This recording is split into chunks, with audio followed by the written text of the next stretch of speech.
Les fractions, représentation générale, simplification, addition et soustraction. Les nouveaux nombres que nous avons introduits dans la leçon précédente s'appellent les fractions. Ce sont des nombres, nous l'avons vu, qui, sur la demi-droite, où on a déjà repéré les nombres entiers, nous permettent de repérer d'autres points. Par exemple, le point qui sépare 0,1 en deux, on lui donne un nom, on l'appelle 1/2. Le point qui se trouve à 1/3 après 1, on lui donne un nom, on l'appelle 4/3, parce qu'il sépare le segment 0,4 en 3 parties égales, la deuxième partie se terminant ici. D'une manière générale, une fraction se note n sur m. n s'appelle le numérateur et m s'appelle le dénominateur.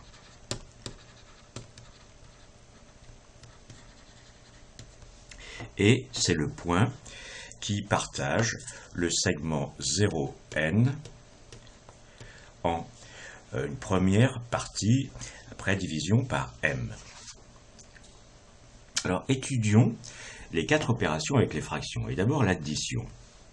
On a vu que 1/3 plus 1/3, c'est égal à 2/3.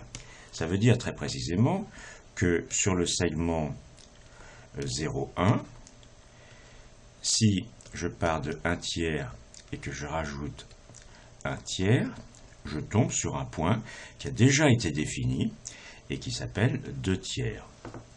De la même manière, on pourra voir que 5/3 plus 2/3 égale 7/3. Et même plus généralement, si l'on additionne deux fractions qui ont le même dénominateur, l'addition est très simple. P divisé par M plus Q divisé par M, c'est égal à P plus Q sur M. Ainsi, par exemple, 13 sur 57 plus 6 sur 57, c'est égal à 19 sur 57.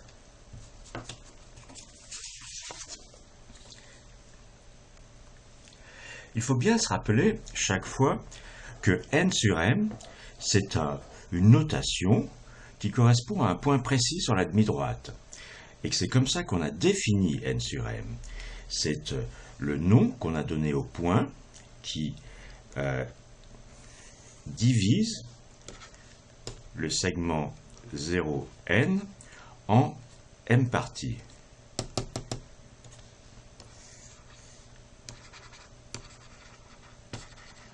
Et c'est très précisément le nom donné à ceci.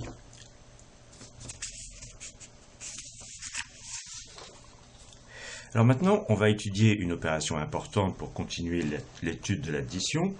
Ça s'appelle la simplification des fractions.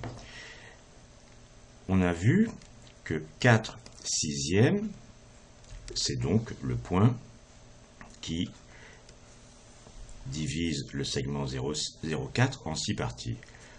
0, 1, 2, 3, 4.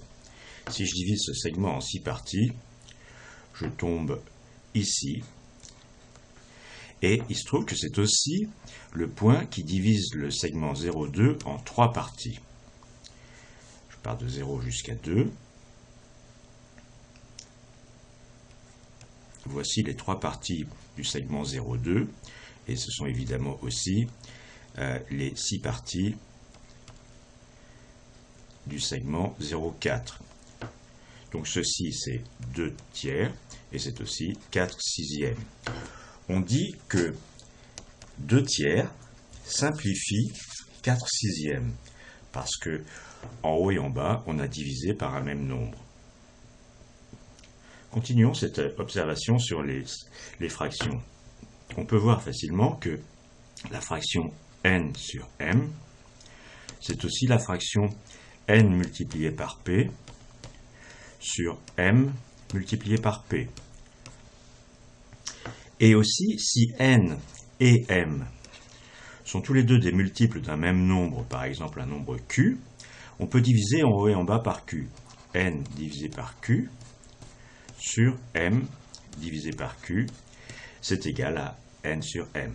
Ainsi, par exemple, 4 sixièmes était égal à 2 tiers.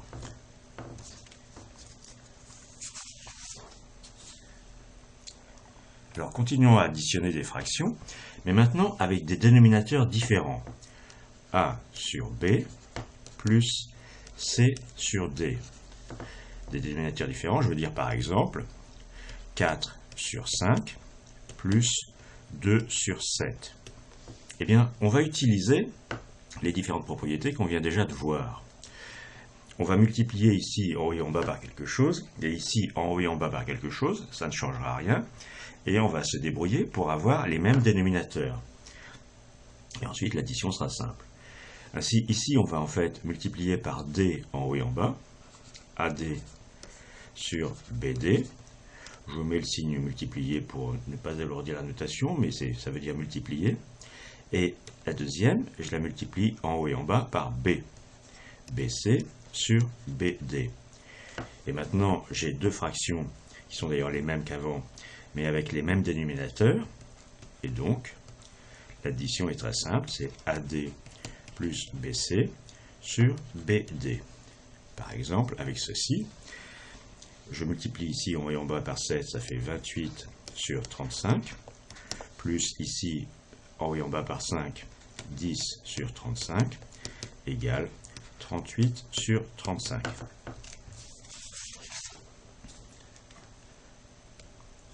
Alors, si en plus on peut simplifier les fractions avant l'addition, c'est encore mieux. Ça ne change rien au calcul, mais ça les rend plus faciles. Regardons 3 quarts plus 10 sixièmes. C'est pareil que 3 quarts plus 5 tiers. 3 quarts plus 5 tiers, c'est 9 douzièmes plus 20 douzièmes. C'est-à-dire qu'ici, j'ai multiplié par 3, ici, j'ai multiplié par 4. C'est 29 douzièmes.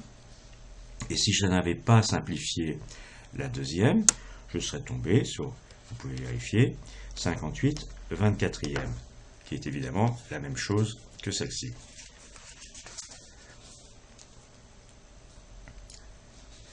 La soustraction est similaire à l'addition.